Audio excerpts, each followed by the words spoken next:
ሰላም ጤና ይስጥልን እንደምን ውላችኋል እንደምን አርፍዳችኋል በእያላችሁበት ሰዓት አቆጣጠር ይሄ የምትወዱት ሁልጊዜም ቤተሰብ የሆናችሁበት ግዕዝ ኸርባል ሜዲሲን ቲዩብ ነው። እንኳን ደህና መጣችሁ ወደ ግዕዝ ኸርባል ሜዲሲን ቲዩብ። ዛሬ እንግዲህ ተአምረኛውን የጦስኝ ጥቅማ ጥቅሞች እንዲሁም ደግሞ በጦስኝ የምናገኘውን ፈዋሽነትን ነው የምናብራራላችሁ።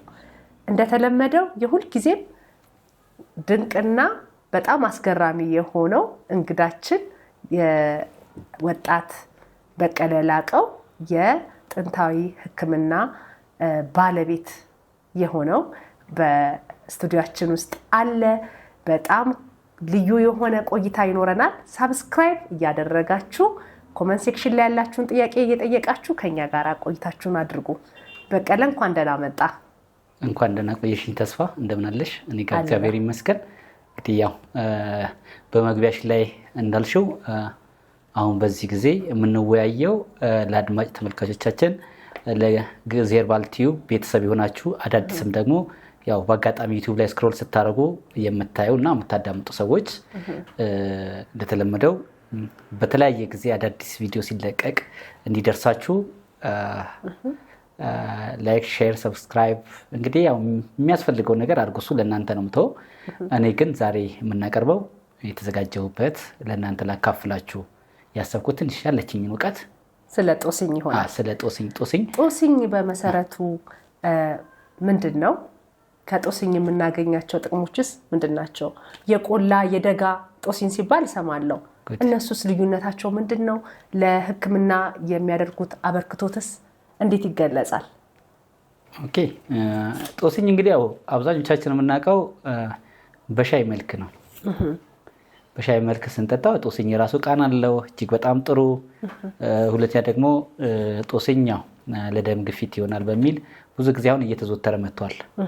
ግን ምናልባት የምታውቁትን ነገር ሳይሆን ምናልባት ጥቂቶች የሚያውቁትን ብዙ ሰፊው ማህበረሰብ ላያውቀው ይችላል ብዬ የማስበውን ከብዙ ሰዎችም የማልሰማውን ሀሳብ እኔ ጋር የማውቃቸውን ነገሮች ላካፍላችሁ። ይህን ደግሞ ስነግራቸው ይህንን ቮይስ ሪካርድ ቪዲዮ በደንብ አዳምጡት። ምክንያቱም ጦስኝን በተለያየ መንገድ ስንጠቀሙ በጣም ብዙ አይነት ዘርፈ ብዙ የሆኑ የጤና ጥቅሞች ስለሚሰጥ የአንዱ ሀሳብ ከአንዱ እንዳይጋጭባችሁ በሰከነ መልኩ ደጋግማችሁ አዳምጣችሁት ከዛ ለተቸገራችሁበት ችግር አውሉት። ይሄ እኔ የመጀመሪያው ምክር ሀሳብ ነው። ምክንያቱም ወደ ዋናው ሀሳባችን ከመግባታችን በፊት ጦስኝ እንግዲህ ያው የአረም ዘር ነው፣ ቅመም ነው። ቅመማ ቅመም ውስጥ ቅጠሉ ያው ይጠቅማል፣ እጅግ በጣም ጠቃሚ ነው። በአብዛኛው ጦስኝ ቆላ ይበቅላል፣ ደጋ ይበቅላል። የቆላና የደጋ ሲባል እንግዲህ ቆላ ላይ የሚበቅለው ጦስኝ እጅግ ስፓይስነቱ መድኃኒትነቱ ጠንካራ ነው። ምክንያቱም ያው ቆላ ላይ ብዙ ነገር በሃርድ ሺፕ ነው የሚያድገው። የውሃ እጥረት ይኖራል። ወይዘሩ በራሱ ልዩ ስለሆነ እዛ አካባቢ የሚበቅለው እጽዋት እጅግ ጠንካራ ነው የሚሆነው እና ለዛ ነው የቆላ። የደጋው ደግሞ ብዙም እንደ ቆላው ስፓይስ እንደ ቆላው ጦስኝ አይሸትም፣ ለዘብተኛ ነው የሚሆነው። ለጦስኝ እንዲያስጠግተሽው እንትን ስትይ ራሱ ኖርማሊ ጦስኝ ይሸታል፣ ግን እንደዛኛው አገር ምድሩን አያውድም እና አቅሙ የቆላው ሲባል የቆላው ምንድን ነው ማለት ነው? ኦልሬዲ ቱ ማች ኦርጋኒክ ነው፣ አቅም አለው፣ የመፈወስም አቅሙ ጠንካራ ነው ማለት ነው። የቆላና የደጋ የሚባለው በዚህ ነው። ኢቨን ራሱ ያ ምናልባት ነጋዴዎች አንዳንዴ ጦስኝ በደንብ እንዲነሳላቸው ከፈልጉ የቆላና የደጋውን ይቀላቅሉትና ያኛው ከዚህኛው ምን ይወስዳል? የዚህኛውን ሽታውን ይወስዳል። ላይክ ብዙ ጊዜ ብዙ ነገሮች ከአንዱ አንዱ ይቀላቀላሉ። አንደኛው ያለውን ናቹራል ነገር ለዚህኛው ሼር አድርጎ ያው ያ አይመከርም። ግን እኛ የቆላና የደጋ ሲባል የቆላው ቱማች ፓወርፉል ነው፣ አቅም አለው፣ ደስ ይላል፣ ሳቲስፋይድ ያደርግሻል፣ ደስተኛ ያደርግሻል። ስጠጪው በቀላሉ ብዙ ለምሳሌ ብዙ እንድታፈ በቃ ትንሿን ጠብ ስታደርግ ያሰማል የቆላው ማለት ነው። የደጋው ደግሞ ትንሽ እንደዛኛው ይሆንምና ጦስኝ በዚህ መልኩ ቆላና ደጋ የሚለውን እዚህ ላይ እንትን እንበልና ግን ጦስኝ ከሻይ ከመጠቀም ውጪና የሚባለውን የሻይ ዲማንድ የሻይ ፍላጎት ውጪ ለጤና ምን አይነት አበርክቷለሁ እንበልና እንግዲህ ጦስኝን አሁን የማስበው ጦስኝን ስፔሻሊ ለሴቶቻችን ለእናቶቻችን ወደፊት ለሚመጡ ሴቶች እጅግ በጣም በቃ ጊፍት ነው ማለት ይቻላል። እዚህ ምድር ላይ ስጦታ ነው። ደስ ይላል። ጦሲ በቃ እኔ ሳስበው ሁላ ብዙ ሰዎች ሲቸገሩ በጤና ከሴትነት ጋር በተያያዘ ችግር ሲቸገሩ ሴቶች በብዙ መንገድ እንዲያውቁ በቃ ዩቲዩብ የማዳመጥ እድሉን የሌላቸው ብዙ ሰዎች አሉ። እኛ ደግሞ እድሉ ያለን ደግሞ እየነገርን በደንብ ሰው እንዲጠቀም ማድረግ። ምክንያቱም ይህ ሀሳብ ደግሞ የሁሉም ሰው ሀሳብ የሁሉ ሰው የጤና ችግር የሚቀረፍበት ሀሳብ እንዲሆን ሰዎች ደግሞ ያው እኔ በእርግጥ አሁን በጦስኝ ሀሳብ ትልቅ ተቋም ገንብቼ ማከም ካልቻልኩ በስተቀር አሁን ባለው እንትን ዝም ብሎ እውቀት ብቻ ሆኖ ይቀራል እንጂ እኔ ጋር ካልተናገርኩት ሰውን አይጠቅምም። ስላመንኩበት ነው ወደ ዩቲዩብ ያመጣሁት።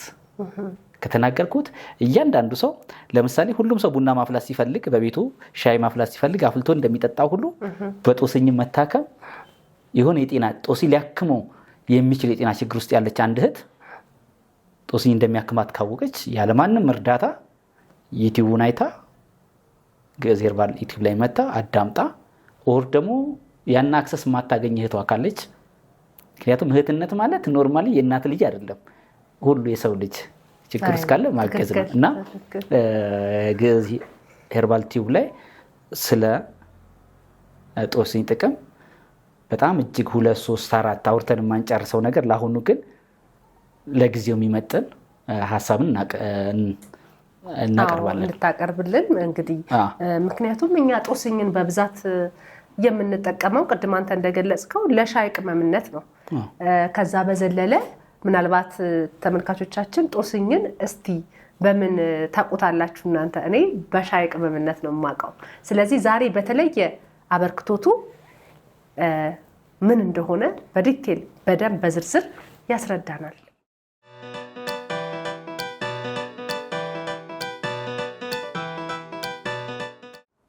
እና በአብዛኛው እንግዲህ አሁን ብዙ ጊዜ ጦስኝን ብቻውን በውሃ ብንቀቅለው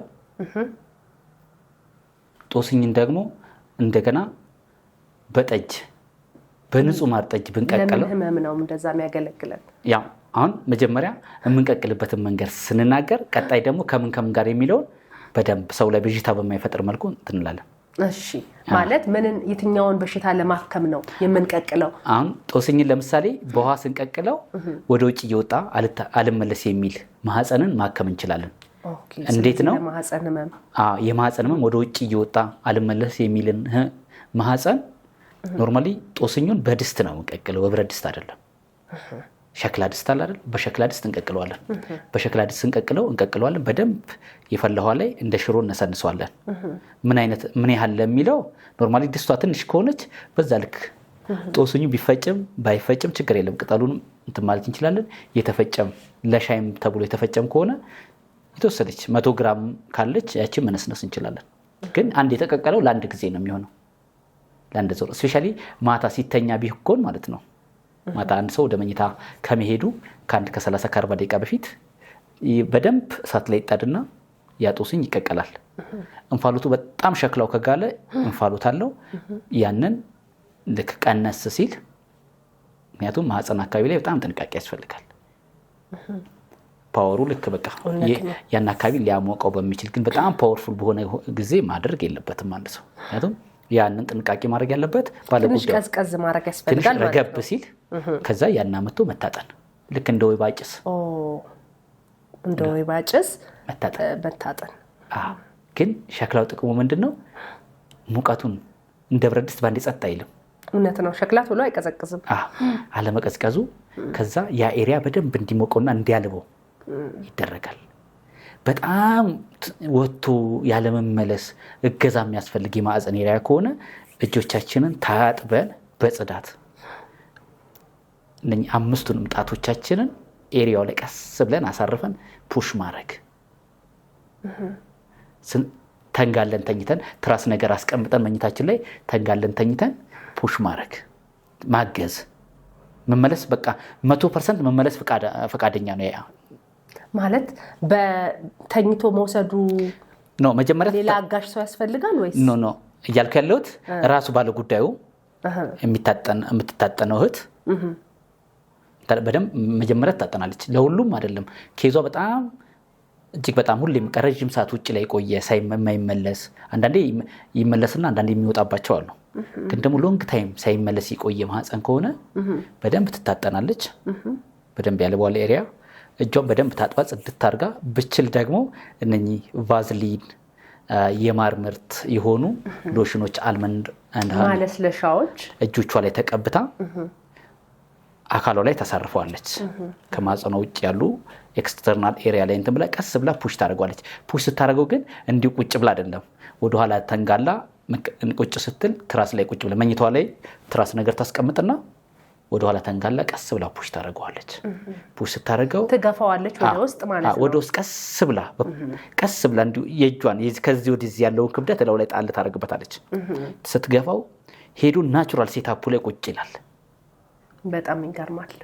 ከዛ በኋላ ከቻለች ደግሞ አሁንም እንደዚህ በጣም በቃ ለቆዳ የሚስማሙ አሪፍ የህፃናት የቆዳ ቫዝሊኖች አሉ አይደል መታሻዎች፣ ያንን ኤሪያ ላቦቱ እንዲህ የመድረቅ እንትን ሲል እዛ ጋር የነበረው ሙቀት ላብ ይኖራል፣ እርጥበት ይኖራል። እርጥበቱ የመድረቅ ነገር ሲያመጣ እዛች ጋር ያ አካባቢ ምክንያቱም አንደኛ ውጪ የቆየ አካል ነው። ተረዳሽ? በኋላም ስንታጠብ ስትጸዳዳ የመለብለብ እዛ ጋር ጭረት እንዳይፈጠር ጥንቃቄ ለማድረግ ያን ኤሪያ ላይ ያለሰልሱ የሚችሉ ቅባቶችን መቀባት በቃ እጅግ በጣም መንከባከብ ያን ኤሪያ።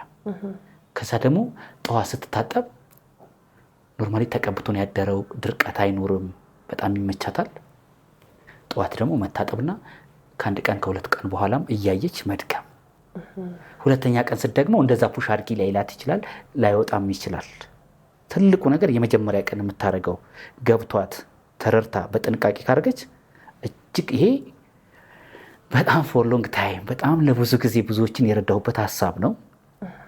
ብዙዎችን ያም በግል ያማከርኩበት ሀሳብ ይሄ ከዘመናት ውጤት ያስገኘ ነው የምትለኝ? ከዘመናት በፊት እናቶች ጤናቸውን ያስተካከሉበት በዚህ መንገድ ተቸገሩ ያስተካከሉበት ድንቅ ሀሳብ ነው።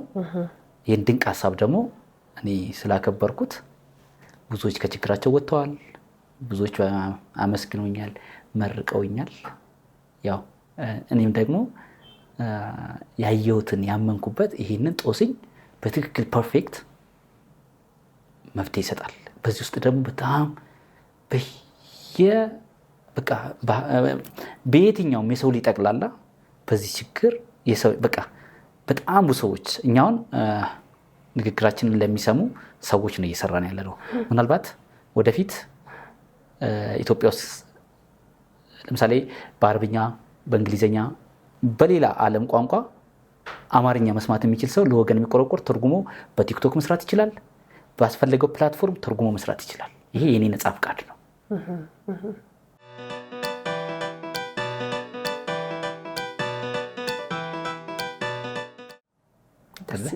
ምክንያቱም እኔ ኖርማሊ አሁን ላይ 2 ቋንቋ ተናጋሪ ነኝ። እንግሊዝኛ ያው ሁላችንም ከትምህርት ቤት ነው ያገኘ ነው። ያን ያህል ብዙ እዚህ ላለው ማህበረሰብ አስፈላጊ አይደለም። እኔ በአማርኛ በአፋን ኦሮሞ ዩቲዩቦችን በተለያየ መንገድ በዚህ ቋንቋ ይሰራሉ የምትሉ ሰዎች ማንኛውንም በግዕዝ ሄርባል የሚተላለፉ ነገሮችን መስራት ይችላለሁ። ያው ሰው እንዲረዳ እንዲያውቅ ማለት ነው። አዎ፣ ምክንያቱም አንዳንድ ጊዜ በተለያዩ ኢትዮጵያ በጣም ሰፊ ናት። የቆዳ ስፋታችን ሰፊ ነው። ብሔር ብሔረሰቦች በጣም ብዙ ናቸው። እንደዛው መጠን ደግሞ የሚነገሩ ቋንቋዎች ብዙ ናቸው።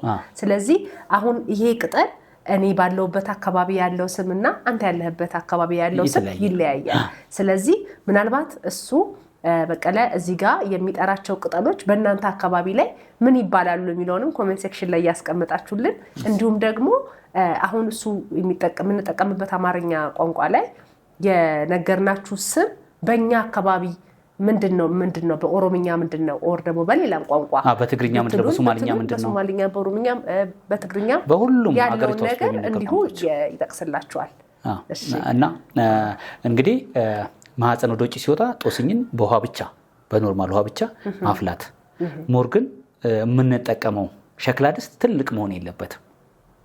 መጠኑ አነስ ያለ ለምሳሌ ዝም ብለን ሽሮ ነገር የምንሰራባት ለሁለት ሰው ለሶስት ሰው አንድ ሀብታ ምሳ የምታበላ ሽሮ የምናፈላባት ድስት በዛ ቢሆን እንደው 1 ሊትር ተኩል ውሃ የምትይዝ ብትሆን ድስቷ በቂ ነው። በጣም ትልቅ ሰታት የሚባለው አለ ለፋሲካ ወይ ደግሞ ለሆነ ፕሮግራም 6-12 ዶሮ አንድ ቦታ የምንሰራበት ድስት መሆን የለበትም።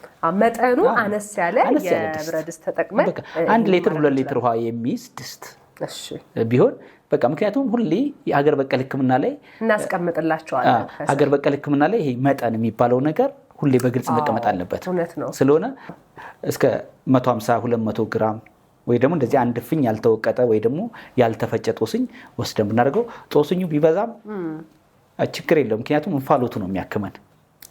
እንፋሎቱ ስለሆነ የውሃው እንፋሎት ስለሆነ የሚያክመን ኖርማሊ በዚህ መልኩ ስንታጠነው ወደ ውጭ ወጥቶ አልመለስ ያለን ስቲም በማድረግ ማህፀናችን አካባቢ ላይ እንደዚህ አይነት ከባድ ሁኔታ በሚያጋጥመን ጊዜ የማህፀን መውጣት ወይንም የማህፀን ከፍተኛ የሆነ የማህፀን ህመም በሚያጋጥም ሰዓት ይሄንን እጅግ በጣም ድንቅ የሆነውን የጦስኝ ቅጠል ፍሬሹን በንጽህና ከቀጠፍን በኋላ መጠኑ ከ1 ሊትር ባላነሰ ውሃ በሸክላ ድስት በመካከለኛ ወይንም አነስተኛ በምትባል ሸክላ ድስት በደንብ ቅቅል ካረግነው በኋላ ያንን ስቲሙን ላዩ ላይ ጥን ብሎ በመቀመጥ ልክ ወይባ እንደምናደርግ ማለት ነው ሴቶች ጭሱ ወደ ማህፀናችን እንዲገባ ለምን ያህል ደቂቃ ነው የምንቀመጠው? ምናልባት እንግዲህ የምንቀመጠው እዛ ጋር ኖርማሊ በጣም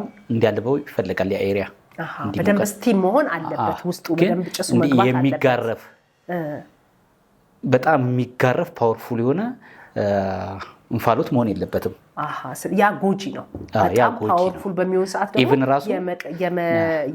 አደጋ የማድረስም ነገር ሊኖረው ስለሚችል ለዘብ ያለ በሂደት ምክንያቱም ስንሸፋፈን በልብሳችን በቀሚሳችን መሸፈን እና ሁለተኛ ደግሞ በጣም ፓወርፉል ከሆነ በእጃችንም ቼክ ማድረግ እንችላለን። እጃችን እንደዚህ አድርገን ሙቀቱን ቼክ ማድረግ እንችላለን። ምክንያቱም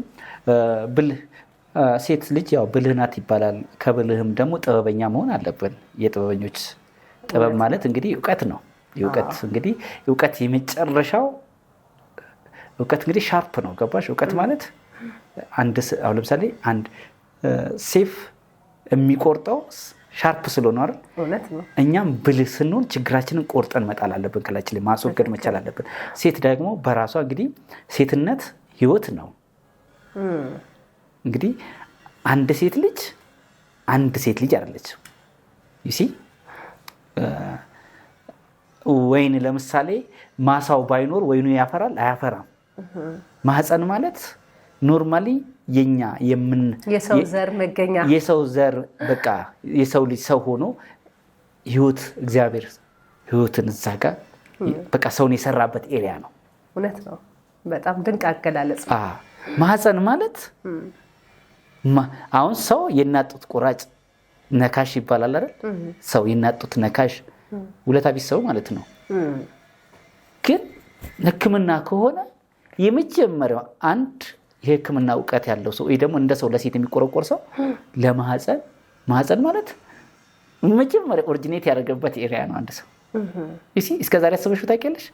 በፍጹም ማህፀን እንላለን እንጂ የሰው ልጅ ዘር መገኛ ቦታ እግዚአብሔር ያደረገው እንደሆነ የሰው ልጅ ማለት ነው። ከአባቱ አብራክ ሲወጣ የመጀመሪያ ያረፈበት ለምሳሌ በቃ ያ ኤሪያ እጅግ በጣም ከዚህም እግዚአብሔር ደግሞ ከዚህም የተሻለ እውቀት ያላችሁ ሰዎች ፕሊዝ በቃ ሞር ኦፍ ሴቶች ማህፀን አካባቢ በሚፈጠር የትኛውም የጤና ችግር እንዳይቸገሩ ላይፋቸው የማህፀን ጤንስ ያክማል ወይ?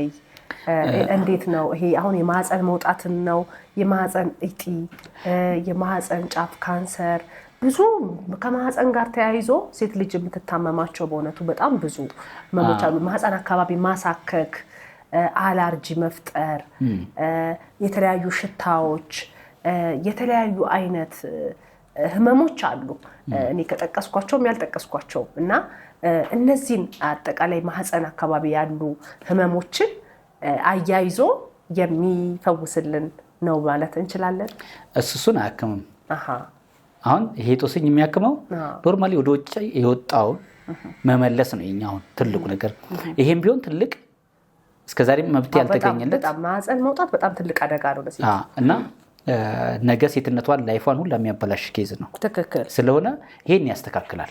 አሁን ላልሽው የማህፀን እጢ፣ ማህፀን ጫፍ ካንሰር፣ ማህፀን ዙሪያ ማሳከክ የሚለውን እሱን አያክምም እውነት ለመናገር ግን አሁን በቀጣይ ከዚህ ቀጥሎ የምንነጋገረው ሀሳብ ስፔሻሊ ይሄ የሴት ልጅ የፔሪድ መዛባት፣ ሙሉ ለሙሉ ፔሪድ አለመምጣት፣ የማህፀን ቱቦዎች የመዘጋት እነኚህ ደግሞ አሁንም ጦስኝ ያክማል። እንዴት?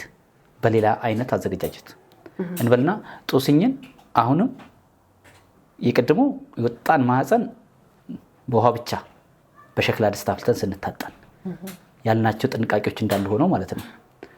ግን ደግሞ የወር አበባ መዛባት ሙሉ ለሙሉ መቆም ወር አበባ ለማየት ማለት ነው። አሁን ኤርሊ ሜኖፖዝ የሚባልም አለ። ኖርማሊ ወጣትም ገና ያንጎናም ደግሞ በተለያዩ ምክንያት ፔሪድ ያለማየት ነገር አለ እና እነኚህ ነገሮች ደግሞ አሁንም ጦስኝ ያስተካክላል። እሱን ደግሞ ምንድነው ጦስኙን ራሱ በጠጅ እንቀቅለዋለን። በጠጅ እንቀቅለውና ልክ እንደ ቅድሙ በውሃ እንደታጠነው እንታጠነዋለን። ያው እንግዲህ እንታጠነዋለን ስል ኖርማሊ ያው ንግግሬን ምናልባት ይሄ ለሴቶች ነው። ስትታጠነው አንድ ሴት እዛ ጋር የወር አበባ ለአመታት ለወራት ለሆኑ ቀናት ኢቭን የወር አበባ ሲመጣ የሚያማቸው እንደ በቃ ህመሙን ያውቁታል። ስለዚህ የወር አበባ ህመምን ይቀንሳል። የወር አበባ ህመምን ሙሉ ለሙሉ ደግሞ እዛ አካባቢ ያለውን አለርጂ ወይንም የማሳከክ አለርጂን እንትን አይልም። እሺ ምንድነው የሚቀንሰው ነገር? እሷው ለምሳሌ በጠጅ ሲፈላ የፔሪድ መቆም ይኖራል ያለ እድሜው። ያለ እድሜ የሚመጣ ማረጥን ኤርሊ ሜኖፖዝ የሚባለውን ባዮሎጂካል በሳይንሳዊ መንገድ ያንን ያስተካክላል። በጣም ትልቅ ነገር ነው። ማህፀን ዳግም እንዲለመልም ያደርጋል። የተዘጋ የማህፀንን ቱቦ ይከፍታል። ጦስኝ በጠጅ ሲቀቀልና በሸክላ ተቀቅሎ አንድ ሰው ሲታጠነው ማለት ነው። አንድ ሴት ስትታጠነው አንድ ሴት ስትታጠነው ይሄንን ጠቅላላ ከወር አበባ ጋር የተያያዘ ችግር ያስተካክላል። ወር አበባ ሲመጣ አስቀድሞ ቁርጠት፣ ህመም፣ ማሰቃየት ኢቭን ራሱ ረጅም ጊዜ መፍሰስም ካለ በአግባቡ መፍሰስ ባለበት ታይም ፈሶ እንዲቆም ያደርጋል። ጠቅላላ ሴትነትን ከወር አበባ ጋር የተያያዙ ችግሮችን ያስተካክላል። ግን ይሄ ኢንፌክሽን፣ ማሳከክን፣ የማህፀን ጫፍ ካንሰር የሚባለው እሱን አያስተካክልም። እሱን የሚያስተካክለው ስለዚህ ልናሰምርበት የሚገባው የወር አበባ መዛባትን እንዲሁም ደግሞ የወር አበባ ያለ እድሜው ማለትም ከሚጠበቅበት እድሜ በታች የወር አበባችን ሲቋረጥ እንዲሁም ደግሞ ህመም ከፍተኛ የሆነ በወር አበባ ጊዜ ብዙ ሴቶች የሚያስተናግዱት ህመም አለ። ይህንን ሁሉ በጠጅ ጠጁም ደግሞ ምንድን መሆን ያለበት ንጹህ በማር የተዘጋጀ ጠጅ መጠኑ ምናልባት በግማሽ ሊትር ጠጅ መቀቀል እንችላለን። ግን ኔክስት ታይም ዋን ራውንድ ነው ለአንድ ዙር ነው የሚጠቅመው። አንድ ቀን ብትጠቀመው እሱ በተለይ ደግሞ ቆይቶ የቆየ በቃ ሳይመጣ የቆየ ፔሪድ ከሆነ በኖርማል መምጣት ይጀምራል። ይሄ ደግሞ የተመሰከረለት ነው። ብዙ ሴቶች እህቶቼን አማክሬያቸው ለዘመናት የነበረባቸው ችግር የተፈታ ነው። አሁንም በዚህ ችግር ውስጥ ያላችሁ የትኛውም ኮርነር ኢትዮጵያ ውስጥ ከኢትዮጵያ ውጭ ያላችሁ በዚህ የምትቸገሩ ብዙ ሰዎች እናቅላችኋለን ብለው የተለያየ ወጪና የተለያየ እንግልት ውስጥ የከረማችሁ የተጎዳችሁ ሰዎች ምንም ብዙ ለዚህ የሚሆን ወጪ መድባችሁ ሸክላ ድስት ገዝታችሁ ምንም የሚያስፈልገው በቀላሉ በቤታችሁ ውስጥ ልታክሙት በቀላሉ በቤታችሁ መጠቀም ትችላላችሁ። ሐሳቡም ምናልባት ብዥታ እንዳይፈጥርባችሁ ደጋግማችሁ አዳምጡት። እኔን መጠየቅ አይጠበቅባችሁም። ይሄ ነፃ ለእናንተ የምሰጣችሁ ሐሳብ ነው። እንግዲህ ፔሪድ በጣም ካስቸገራችሁ ማነው ሳይመጣ ካስቸገራችሁ ከቆየባችሁ ምክንያቱም ያው ፔሪድ ካልታይ እየተዛባ ለሚመጣው መዛባቱ ሊስተካከል ይችላል። ለየትኛውም ያስተካክላል። ግን ሴቶችን እኔ አድቫይዝ ማድረጋችሁ ምግብ በጊዜ በአግባቡ ውሃ መጠጣትን ኤክሰርሳይዝ ማድረግ መለማመድ። ምክንያቱም ምድራዊ ኑሮ ስትኖሩ ድካም ያለው ስትኖሩ ቢያንስ ምግብ መመገብ፣ አኗኗራችሁ ላይፍ ስታይላችሁ ማስተካከል ምናልባት ሌላ ሰው ላይ ይረዳችሁ ይችላል። እናንተ ግን ምግብ አለመብላት፣ ውሃ አለመጠጣት ያው ብዙ የጤና ችግሮችን እያመጣ ስለሆነ ኖርማሊ ይሄ ማከሙ ነው። ግን ሙሉ ለሙሉ ጤናን የሚያስተካክለው አመጋገብን ማስተካከል፣ ብዙ ጾም፣ ረጅም ሰዓት የጾም ጊዜ፣ የምግብ ሰዓትን ማዛባት እነኚህ ችግሮች ስለሆኑ ሴቶችን የአድቫይዝ ማድረጋቸው አሁን ጠቅላላ የማህፀን ጫፍ ካንሰርን ብትዩ ማህፀን እጢ ብትዩ ጠቅላላ ምግብ በአግባቡ ባለመብላት፣ ውሃን ባለመጠጣት ከውስጥ በሚመጣ ድርቀት፣ ድካም ያ ነገር ስለሆነ ሞሮፍ አመጋገብን ማስተካከል ያ ኖርማሊ ተጨማሪ ምክር ሀሳብ ነው። ግን ለተፈጠረው የፔሪድ አለመምጣት ያለ ጊዜው መቆም ምናምን ጦስኙን በጠጅ ስንቀቅለው እና ስንታጠነው ለምን ያህል ጊዜ ካልን አንዴ እንታጠነዋለን። ከ3 ቀን ከ4 ቀን በኋላ ፔሪድ እናያለን። ሊመጣ ይችላል። ግን ሲመጣ በመጀመሪያው ዙር ለውጥ ልናይ እንችላለን። እንደ ችግሩ ጥንካሬና እንደ ችግሩ ስፋት ደገም 2 ቀን 3 ቀን ሆነን ደግሞ ስንደግመው ጠቅላላ ስፔሻሊ ደግሞ በቃ በፔሪድ ምክንያት ብርታችን ላይ የሚቆርጠን አስቀድሞ ባህሪያችን ላይ ከፍተኛ ለውጥ የሚያመጣብን የሚያሰቃየን ከሆነ ማንኛውም ሰው ይሄ ችግር ያለበት ሰው ዝም ብሎ ግማሽ ኪሎ ጦስኝ ቢገዛ ቅድም ያልኩሽም ማህፀን ወደ ውጭ የሚወጣባቸው የወር አበባ መዛባት፣ ከወር አበባ ጋር የተያዙ ችግሮች፣ የወር አበባ ደግሞ ያለ ጊዜ የቆመባቸውም ሰዎች ቢኖሩ በዚህ መልኩ ጦስኝን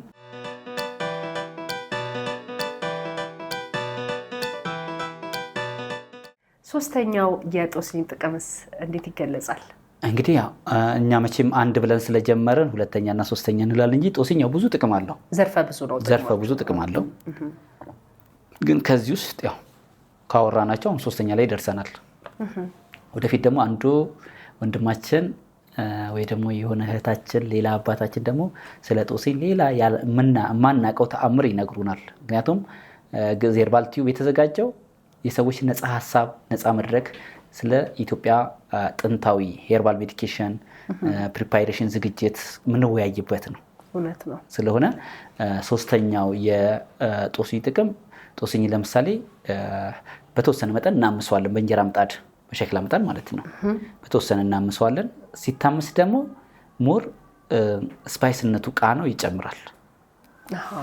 ይታመስና ይቀዘቅዛል፣ ይፈጫል። ወይ ደግሞ ያው አሁን ማሽን ስለመጣ በየቤታችን የቡና ማሽን ይኖራል። ኤሌክትሪክ ደግሞ ያልተዳረሰበት አንዳንድ አካባቢ ይኖርና ገጠር አካባቢ ይወቀጣል በንጹህ መቆጫና ዘደዘማ። ምክንያቱም ሰዎች ምክንያቱም አንድ ሀገር በቀል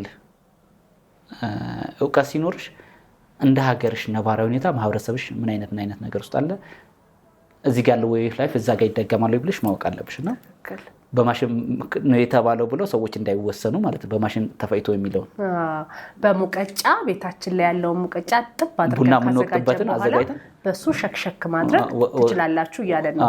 በምጣድ አመስ ካረጋችሁ ማለት በምጣድ ታምሶ ከተዘቀዘቀ በኋላ በሙቀጫና በዘነዘና ወቅጥ አድርገን መልሰን ደግሞ ቤታችን ዱቄት በመነፋበት ወንፊት ያን በደንብ አራግፈ ነው በሱም ነፍተን በጣም ደቃቁን ፓርት እናዘጋጃለን።